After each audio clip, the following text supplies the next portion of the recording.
All right, good morning, or good afternoon, good evening. It's 1 p.m. here in Dubai, and I'm thankful that we're having this now because it was a little bit of a late night last night. Fortunately, not as late as we expected. I had 2 a.m. in the pool, and I was very happy to be wrong. I've actually slept, which is lovely.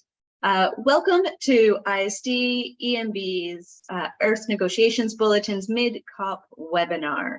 So this is a chance to kind of hear about what's happened in week 1 and also think about week 2, what's coming ahead. And it's a lot of work coming ahead. So what we'll do is just a few housekeeping issues to start.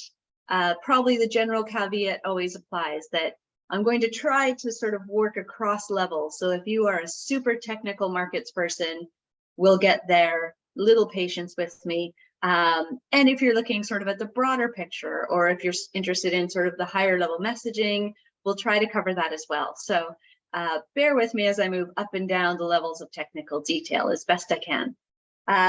We also have, for anyone who's interested in the process and kind of some of the negotiation aspects of it from a negotiator's point of view, we have something new that we just launched at this COP called On Behalf of My Delegation. Now, I shouldn't really say it's new because this is an update to a much older version of a look at how developing country negotiators, those from the global south, really can interact with this process effectively.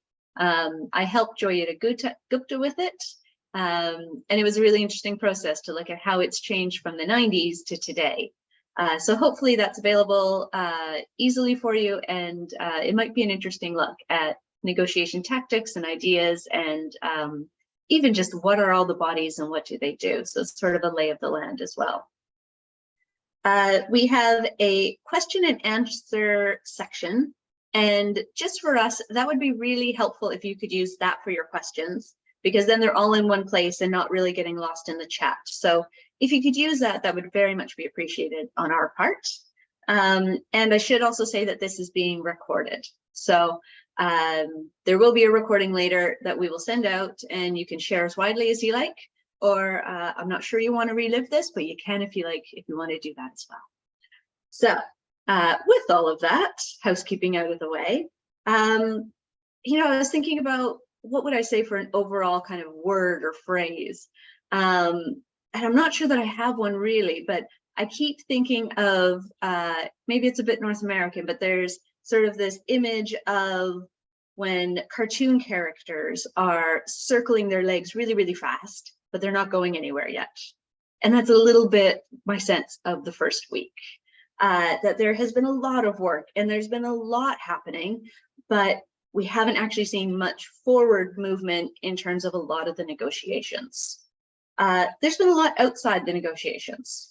So I lost count of the declarations at about 5 or 6, and they range from climate and health to peace, recovery, resilience, to also, you know, multi-level partnerships and methane and hydrogen. And so there's been a slew of declarations signed on by different groups, some public, you know, obviously governments, some of them are private entities. So I've lost track, but there's a lot, certainly. I should also say that, you know, there's one big win that happened on day 1. And that was that the Loss and Damage Fund and its funding arrangements, that fund was fully operationalized. So over the last year, there's been a small group of negotiators really trying to work this out. And they had 5 meetings, and they came to a compromise that, you know, everyone was equally happy and unhappy with. And it was a delicate compromise. You know, we were down to individual words really mattering. It was a carefully crafted compromise, I guess is the way to put it. And so there was a worry before this COP that could get reopened. So I think quite a lot of political capital was spent, especially to make sure that all countries from the global south were on board with this and would endorse it. So adopting that decision on the first day has a lot of benefits. It means it's politically safeguarded. It can't be used as sort of a bargaining chip in negotiations. That delicate compromise can't be reopened. And it also meant that we could start capitalizing this fund.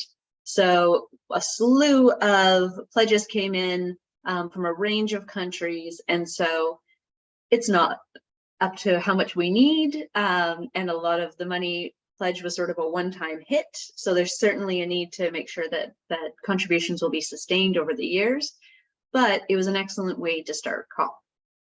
I'd just say too, as someone that's followed loss and damage for a while, this is a strange COP that the loss and damage talks are the easy ones. So we've operationalized the fund, put some money into it. The Santiago network has a host. So there's loss and damage has frankly kind of been straightforward. It's everything else that seems to be the problem at this COP. Which is a strange twist. Usually loss and damage is that really tricky one that comes to the very last night or morning. So I will highlight a couple issues here just to get us started, and then we'll go to questions and answers. So I was going to cover the GST, the Global Stocktake, the Just Transitions Partnership, the Global Goal on Adaptation, GGA, finance, which is a beast, and maybe, I'm sure this will come up in the questions and answers, but reflecting on the COP itself and being in the UAE. So the Global Stocktake, this is the one that I've been following most closely because partly it's precedent setting. This is the first Global Stocktake under the Paris Agreement. So it's meant to be a look at how countries are doing in aggregate. How are we doing across the board?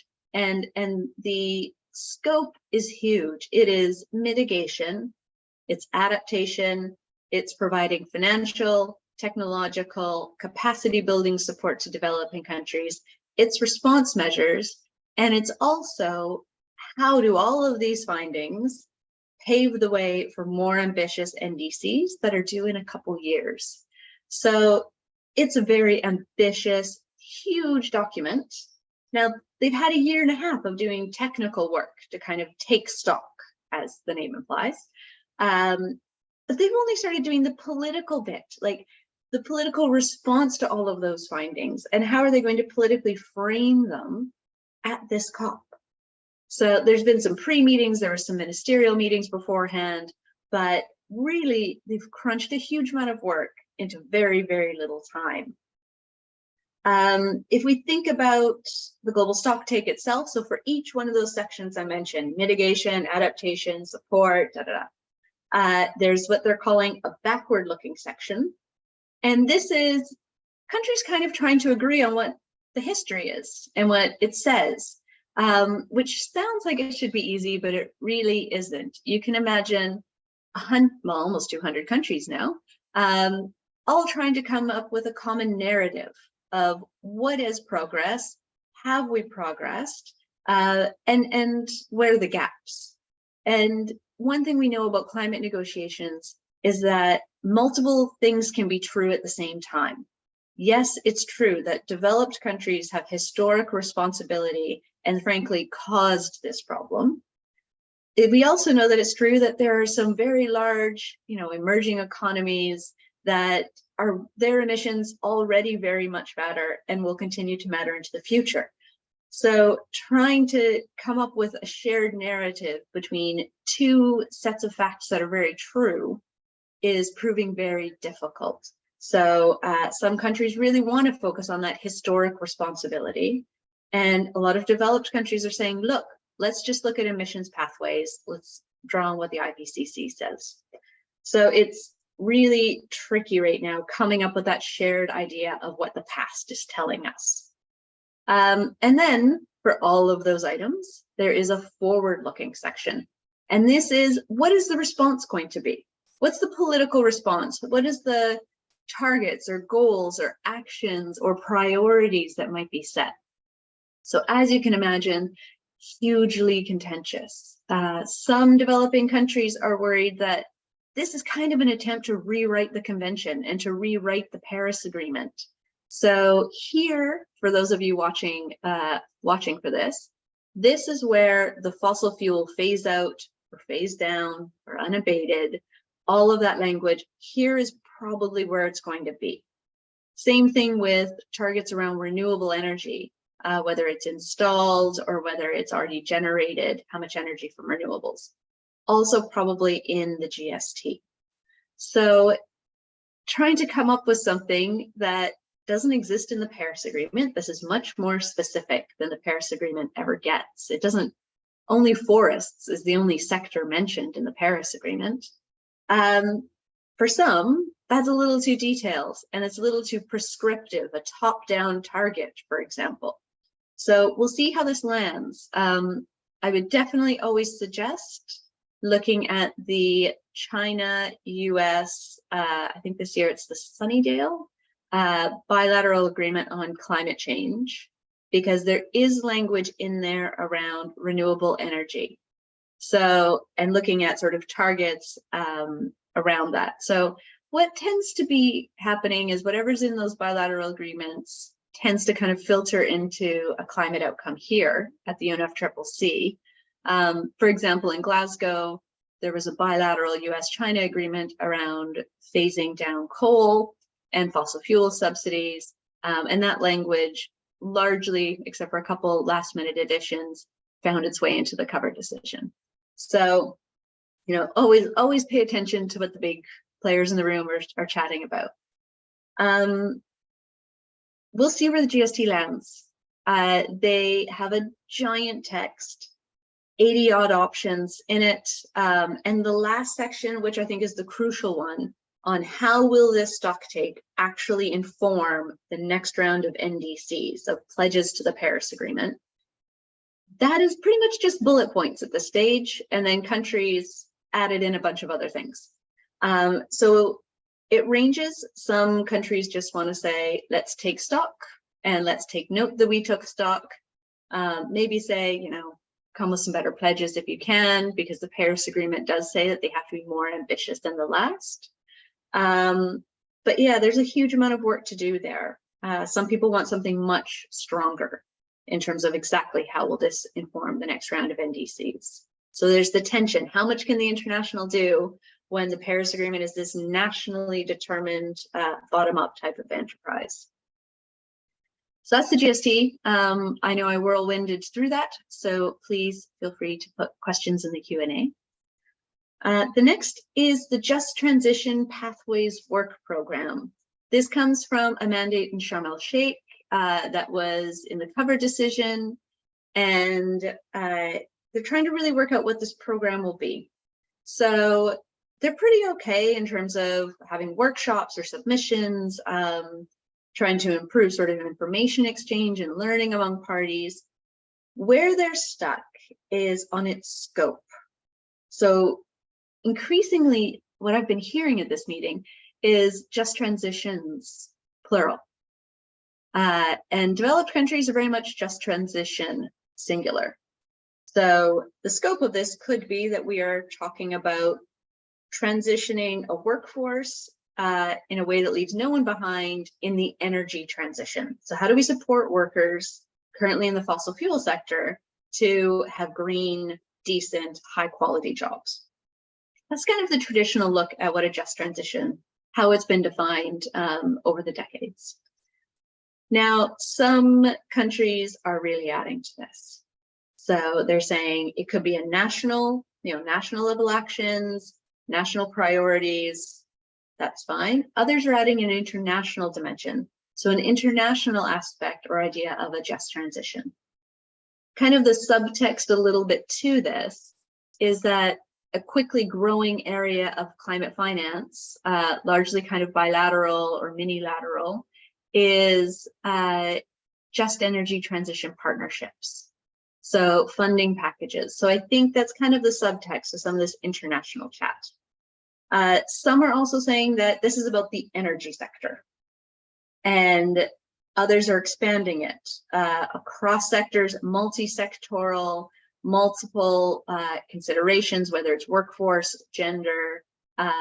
So this has become a bit of a beast, where this idea that started with Canadian unions chatting about chemical exposure in the 90s when they were talking about a just transition. Then it came to climate, and now it's finally in countries' hands, the negotiations, and they are radically changing this idea from what unions kind of initially had put forward. So that text has a ton of options. There's 20 options, I think, right now, just for scope. And that is going to go forward and probably benefit from some ministerial engagement. And now maybe for the bad news, if that scope of work ahead wasn't enough. The adaptation file across the board at this COP has been, dire, dismal, awful. So the the adaptation committee, it provides a report and recommendations. Countries couldn't even agree, to anything on that. So they used something called Rule 16, which means they couldn't even agree to a single word, and it'll be put on the next agenda. It's honestly the worst outcome possible. So that was Rule 16 yesterday. The global goal on adaptation is likewise in a really sorry state to an extent that there even is a text, which there isn't really. So if we're looking at this COP, that we have big outcomes, we have the global goal on adaptation, we have the GST, Just Transitions work program has really zoomed up the agenda to be something a lot of countries are saying, this is a key outcome for this COP. If we have those three big building blocks, because we already had the loss and damage one kind of settled, the GGA is lagging behind. So countries haven't even had any substantive negotiations or talked about the substance of the framework at all. It's been purely procedural. Some countries are really trying to get into the substance, while others are saying, look, we want to put every single option on the table, we want everything reflected, and we want to send that to the ministers. So we've been talking about this for 2 years now. And so a lot of countries are a bit surprised that we're really in this state, because this has had more time than the global stocktake political level kind of chat. So this is a tricky one. Some people I talked to thought that maybe the GGA is kind of being held up, maybe because it might be kind of traded against other items. Who really knows what's kind of going on in the gameplay of these negotiations. But in that package where it's GST and global goal on adaptation, and inevitably finance ends up in there, this one looks like it's in the most trouble. There's also a knock-on effect. So there is a placeholder in the global stocktake for the outcomes of the global goal on adaptation. So if the GGA kind of crashes and burns, we have a hole in the global stocktake where that should be, where the global goal on adaptation findings should be. So, there's a lot to play for here. So hopefully that can radically ramp up, because it's a huge priority moving forward. We're already at 1.1 degrees, 1.2 degrees. Adaptation really does have to be a major part of the response. We can't skip and have mitigation on one side and loss and damage on the other and completely forget the middle of the spectrum, which is adaptation. The last one's finance always. This was meeting all week one because just of workload. There's a ton of work to get through.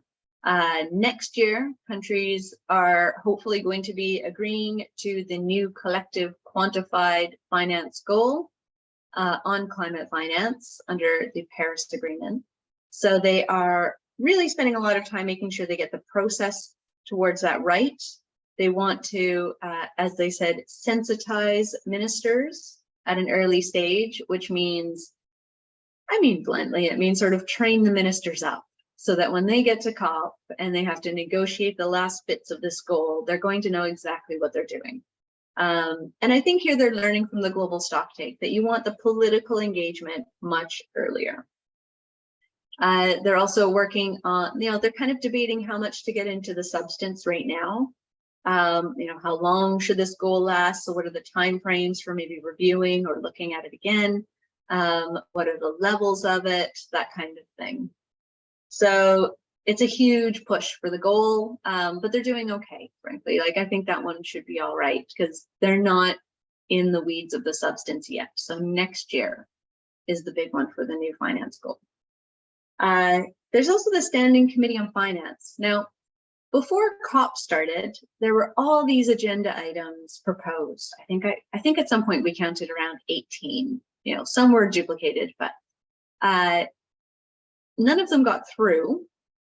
So what ended up happening was a bunch of them were sort of directed. Like, the compromise struck was that none of them would be formally added to the agenda, but many of them would be kind of put somewhere else. So the Standing Committee on Finance, which is the big constituted body that looks at climate finance, it's been tasked with a bunch of these. So one of them was on how are we going to track a doubling of climate finance for adaptation. This was promised in Glasgow. So it's in the Glasgow Climate Pact, its cover decision, that there would be a doubling of adaptation finance. Now, this hasn't been tracked. And the finance, there's so many challenges here. Like, they fight about methodologies a lot, which sounds silly when you were talking about, counting numbers, but there's no definition of climate finance that's shared. Different estimates use their own assumptions and their own baselines in terms of what counts, what doesn't.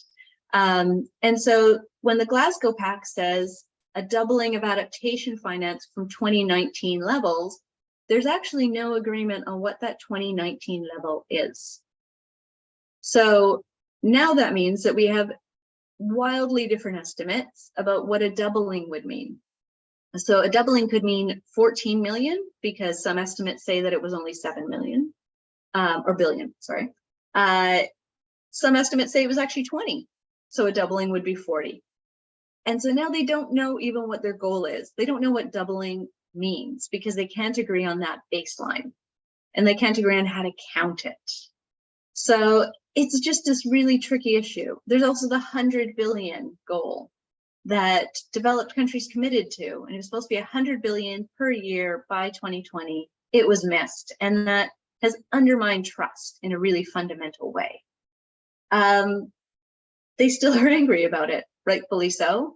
And now there's sort of preliminary data that Germany and Canada, two lead countries on crunching these numbers and leading kind of the mobilization effort, they're saying, well, we met it last year and we'll meet it in 2023. But that's preliminary data. And so given that trust is very low, countries are saying, we'll believe it when we see it, frankly.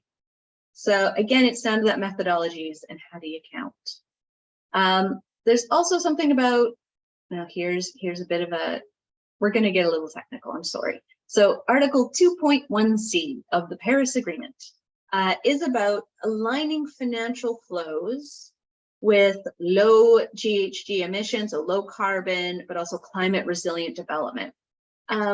What that means, like much of the Paris Agreement is in the eye of the beholder or up for interpretation. But it does have some sense of how do we make sure that, say, multilateral development banks or the World Bank are aligning what they do with low carbon development or with building resilience, making sure that maybe the multilateral development banks also shouldn't continue to be funding fossil fuels and they should be increasing their support for renewables, for example. This is difficult because also developing countries, they're facing a complete squeeze since COVID on their fiscal space. Their indebtedness levels are extremely high, like most of the world. And climate finance comes in the form of loans. So it increases their debt as they're trying to take climate action. And so there's a lot of concern around doing this. There's also concern around putting green conditionalities on the receipt of climate finance or any finance then. So this is very tricky, and it's tricky to the point of, do we talk about it or do we not? Let alone what the details or the interpretation is. That's now squarely on the Standing Committee of Finance's shoulders and negotiators to try to give a mandate for how this will be handled. Last, we're in the UAE. So this is one of the world's major oil producers. I should say, though, it's not the first time that the COP has been in the Gulf. In 2012, my first COP, we were in Doha, in Qatar. And, there's been other fairly major oil exporters like the UK, Canada, that have also hosted COPs. We've been in Poland 3 times, which relies quite heavily on coal, or traditionally did. So, this still feels different, though. There's been a lot of media attention put very squarely on the president. There's been a lot of questions about, to what extent has that distracted the president. So we'll see, essentially. We still don't know who's even going to host next year. There's 4 countries that have put their names in.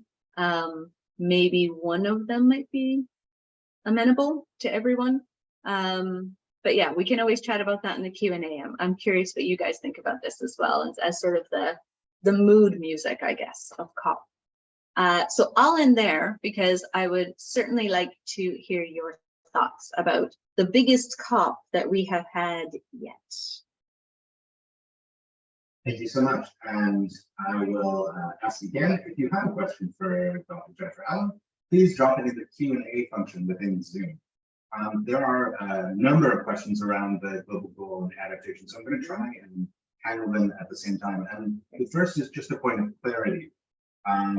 Did you say the GGA will be on the next agenda, like the next COP, that ministers won't look at it? If you could just distinguish between where Rule 16 got used and where the GGA is. Yeah, sorry, I did lump together a few things. So what was Rule 16 was the report of the Adaptation Committee. So the Adaptation Committee is a constituted body that kind of tries to work with the details about forwarding adaptation in country. So that was Rule 16. The GGA, it doesn't have a text yet, really. It does have to go to ministers. Ministers have to do something with this. Like, this is supposed to be agreed at this COP. It's a 2-year work program at the end of its 2 years. But nothing has been forwarded, really, in terms of a substantive set of texts or ideas that really countries have spent any time negotiating. So it is really kind of in a poorly state. There's so much work to be done on the GGA. Just someone asking for a bit more detail on where the sticky issues are with the GGA. So the GGA, it's tricky because they're also working with a lot of uncertainty. There aren't standard methodologies for assessing resilience, for example. So some countries want to see a robust framework that includes targets and indicators so we can really track adaptation efforts and results over time and maybe compare across countries or get a global snapshot. So that's sort of one extreme of the views. And then the other is thinking about it in more qualitatively, maybe with a little bit less of that sort of comparative element to it as well. So that's one sticking point, but also support for countries to be able to do some of this work, to really communicate and identify what their adaptation needs are and try to find support for them. So that's a technically difficult thing to do. That requires capacity and support. So that support piece is also a sticking point in GGA.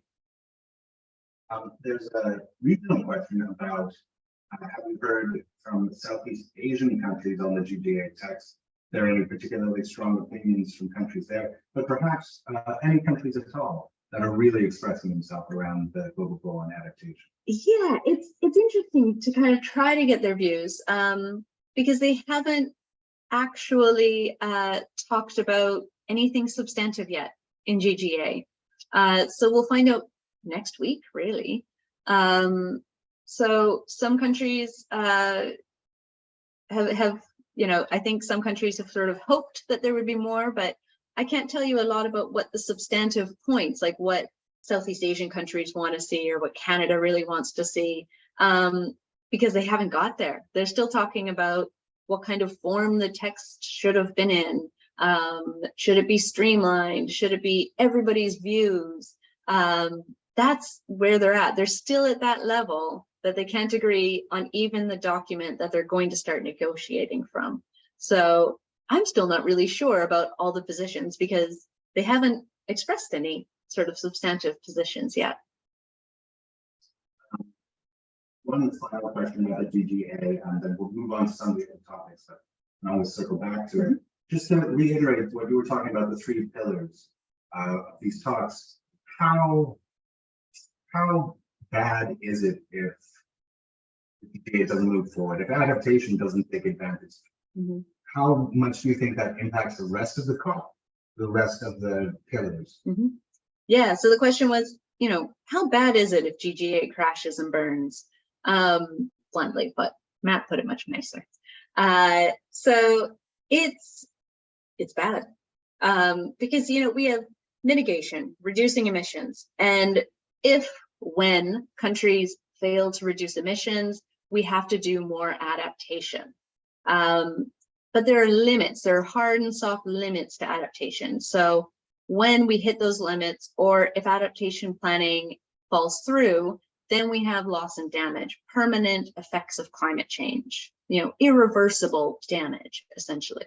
So if we're missing that middle bit, and if we're missing the ability to track, to measure, to improve that middle step, then we're essentially going to have a heck of a lot more loss and damage. So that's sort of the real world. Like, you can't act on what you can't measure and understand and know. And if developing countries can't communicate their needs for what they need. So that's not great. In a negotiations kind of way, it's not great for the global stocktake. It means we do have a giant hole where the GGA should be. And it means moving forward that there's going to be, I mean, for decades now, developing countries have said mitigation is getting all the attention. And now it's mitigation and loss and damage getting all the attention. And adaptation is still sort of the poor cousin, essentially. So it also really hurts from a negotiation standpoint. I'm told my voice is not enough, so I moved a bit closer to how this goes. To get into technical detail, the GST draft paragraph 47, option 2, states request developed countries parties to include timeframes for reaching net zero by 2040. And the questioner says this is language they've heard Antonio Guterres say, well, which countries or groups of countries are arguing for or against this? And do you think there's any chance this option will be in the agreement? Yeah, it's a good question. It's essentially saying, can we have a roadmap, please, for hitting that net zero target? I don't think this will be in there for a few reasons.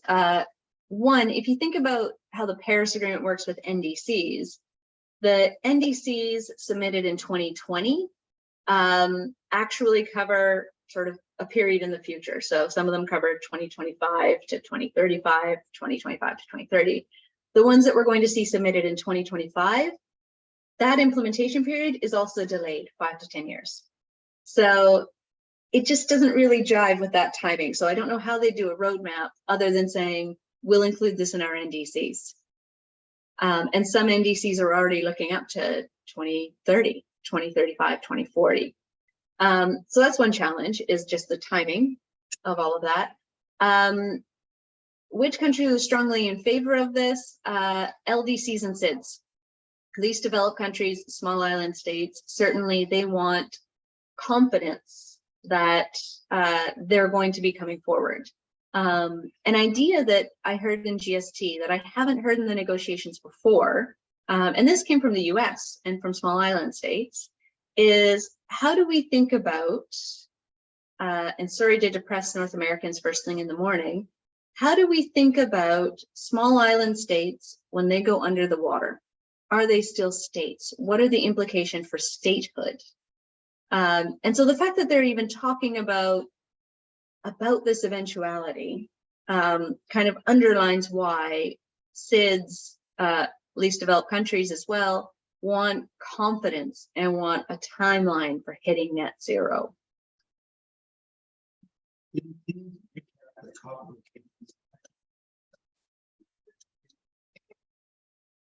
Format considerations have become a mere material topic. Yeah, so why are we where we are? How are COP hosts chosen?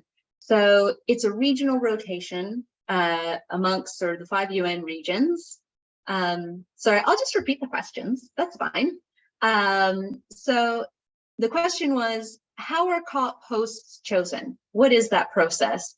And what does this sort of mean for the process?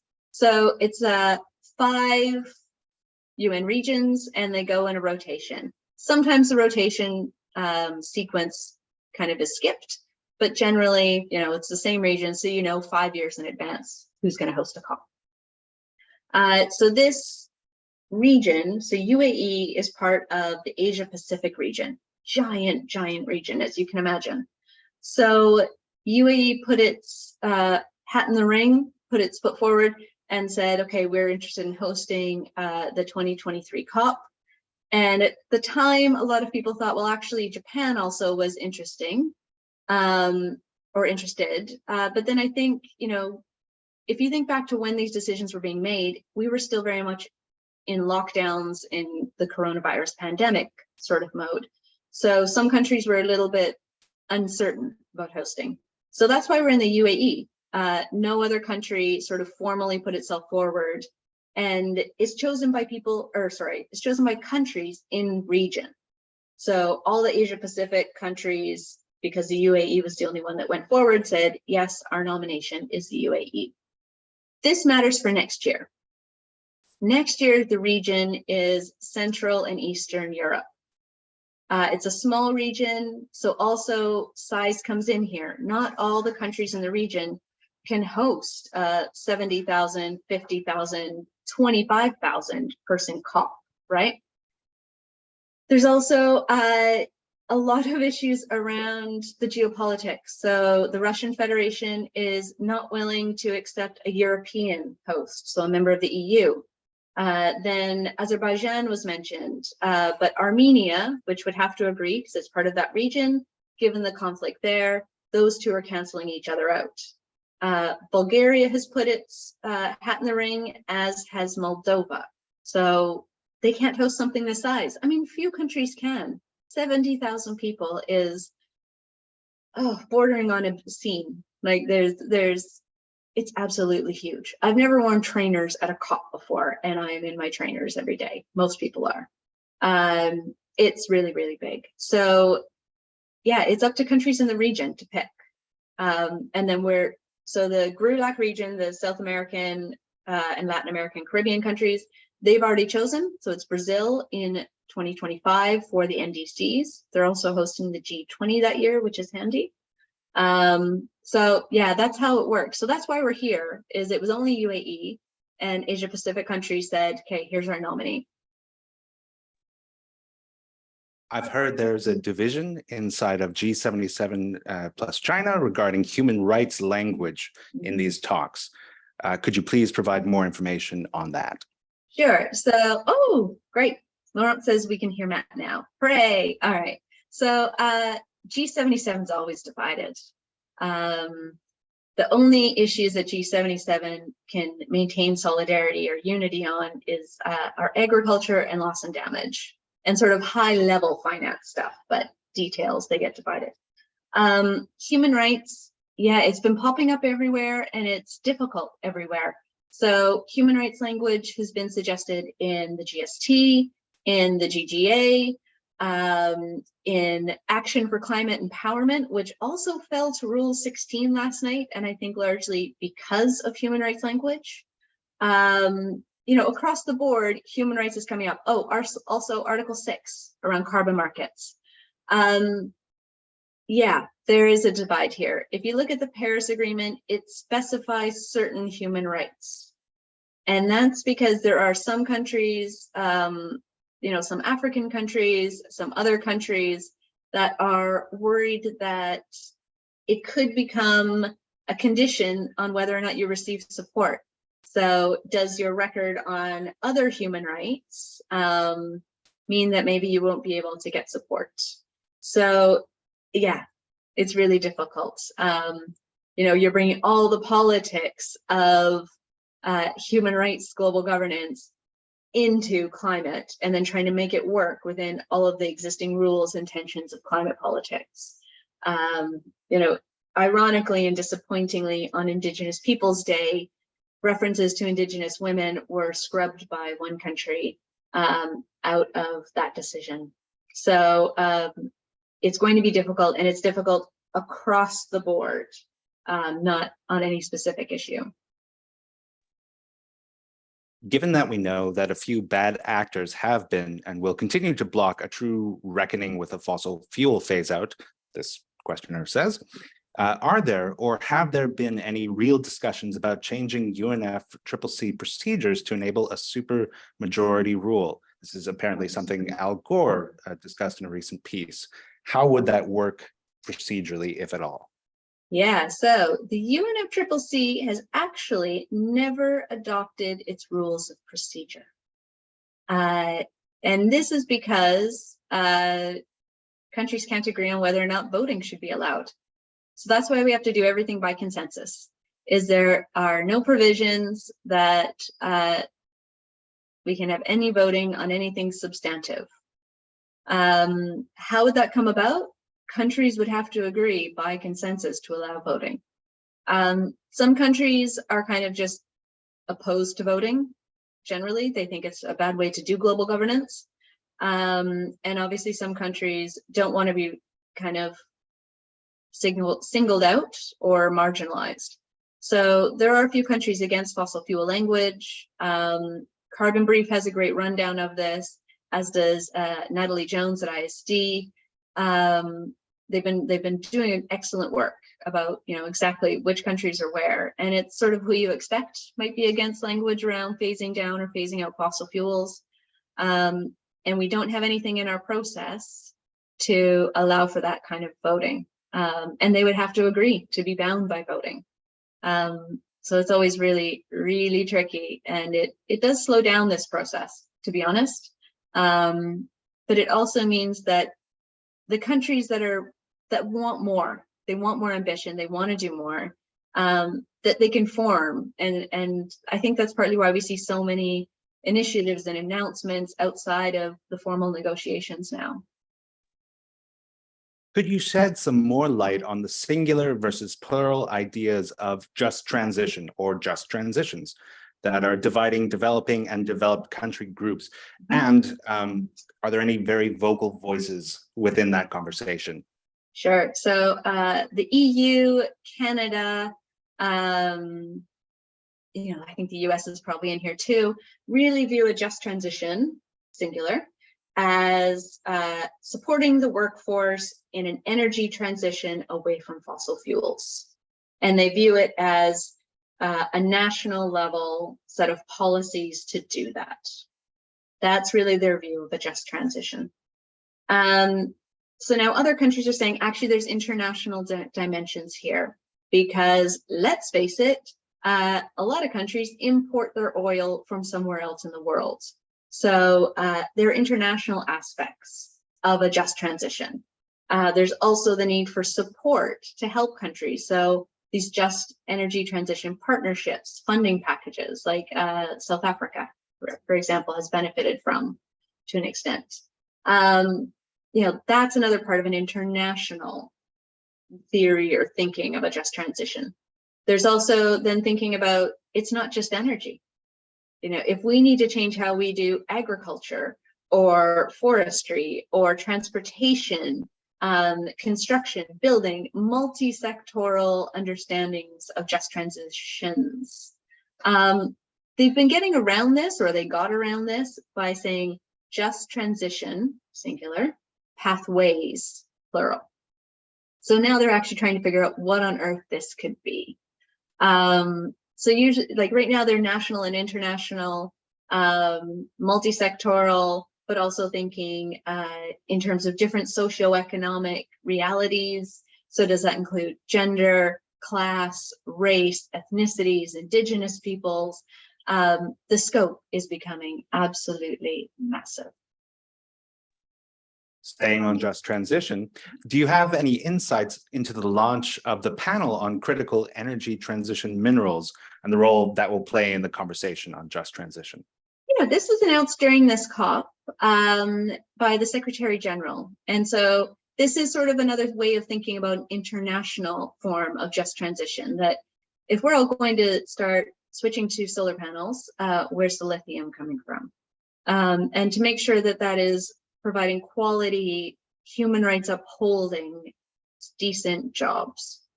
I don't think that will actually feed directly into the negotiations at this stage. It might come up in terms of sort of one of the areas for the work program to look at, but that would be dependent on this national, international, how do we understand a just transition question. The UN Secretary General has a lot of these kinds of task forces that have been doing good work. So it's excellent to see the conversation moving forward. What is happening in food and agriculture negotiations? You mean what isn't happening? So agriculture is always so hard. They can't agree if the agriculture conversations are about mitigation or adaptation or both. And that's really the very first dividing line on these. So they are trying to come up with what kind of workshops they're going to have, what the thematic priority issues to discuss will be, and they're very far apart. And so this probably will be another thing in week 2 to keep an eye out for. A wonderful opportunity to shout out colleagues. What would you recommend as key summaries, apart from EMB, for getting deeper into the negotiation topics, particularly if anyone does any video or audio format that you've been relying on? Video audio is hard. I mean, I speak from this as someone who tried doing video kind of daily wraps from COP, and EMB has had excellent colleagues working on that. Just because you have to find the people to talk. And sometimes negotiators don't want to be on camera that much. So, yeah, I love Carbon Brief. They're doing really great work, following specific proposals, things like that.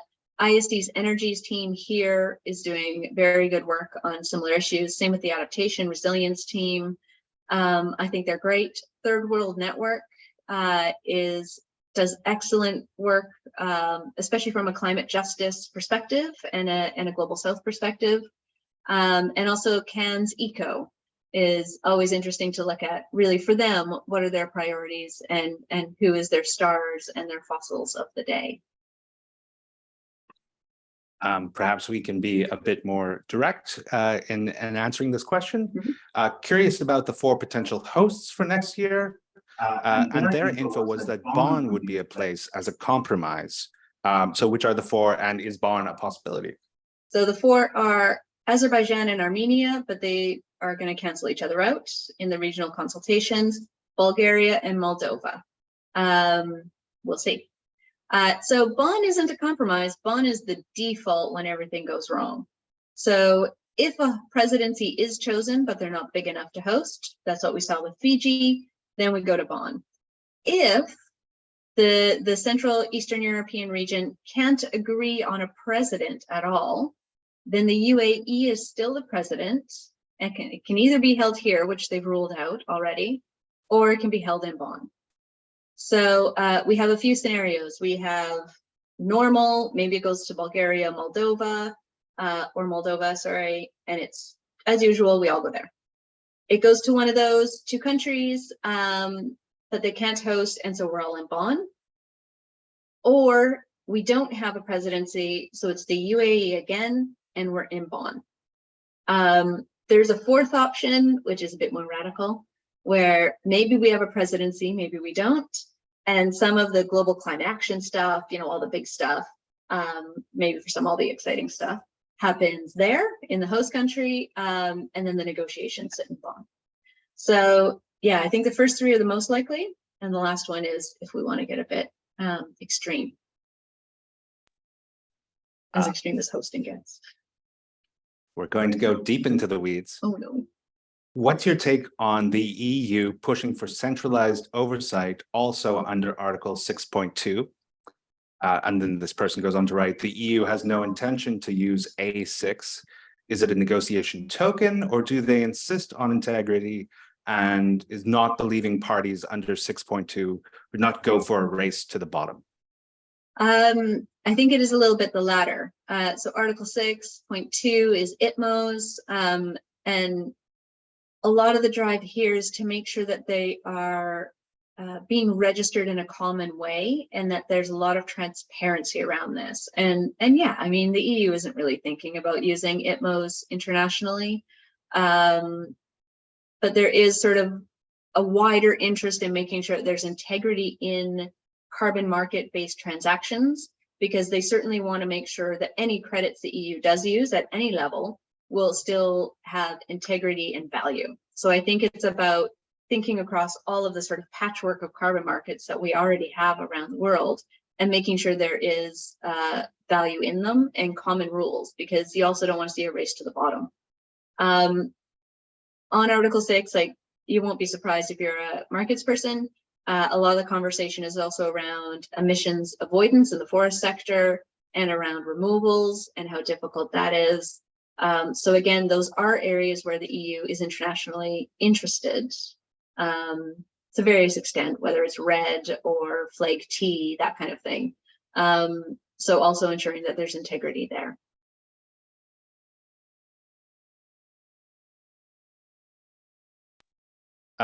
Just also sticking with Article 6, if there was any updates on voluntary markets.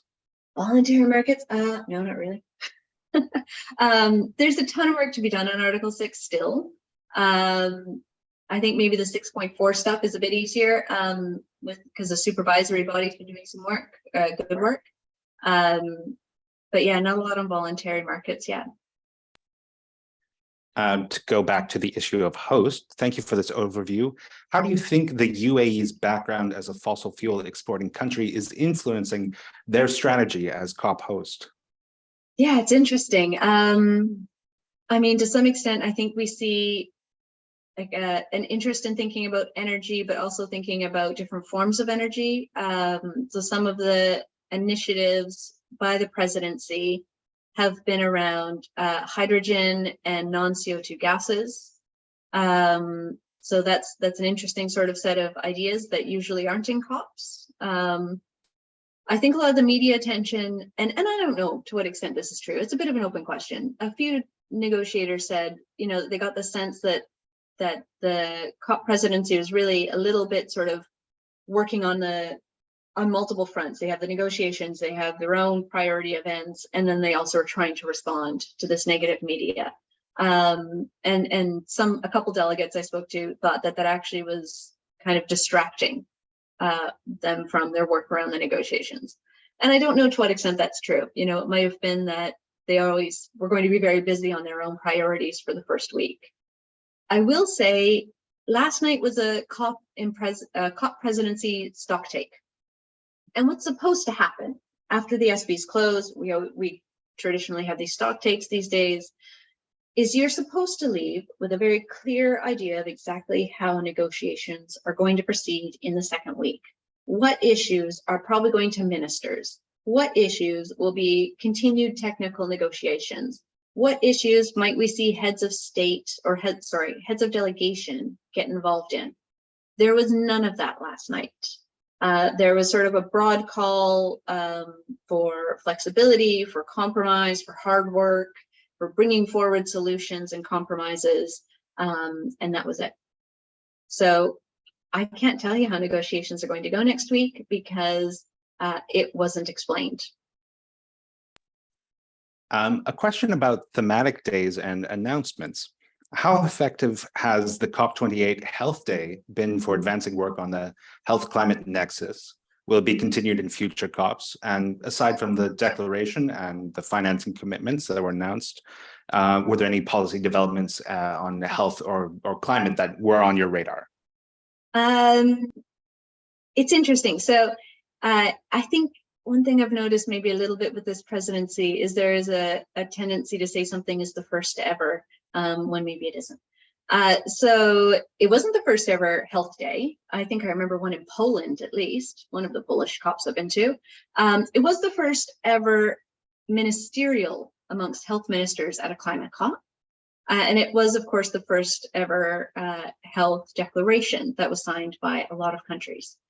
So yeah, it matters for agenda setting. The extent to which these declarations are followed up on varies widely. Some of them are followed up on sort of bureaucratic levels. Some of them are followed up on with more robust secretariats, like the Coalition for Finance Ministers. They meet regularly.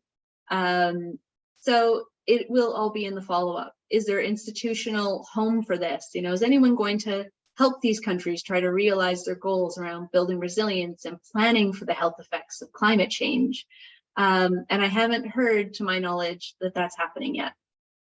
In the negotiations, health is discussed in the context of adaptation as a major area. The Nairobi Work Program is already doing work on that. And I think the IPCC as well.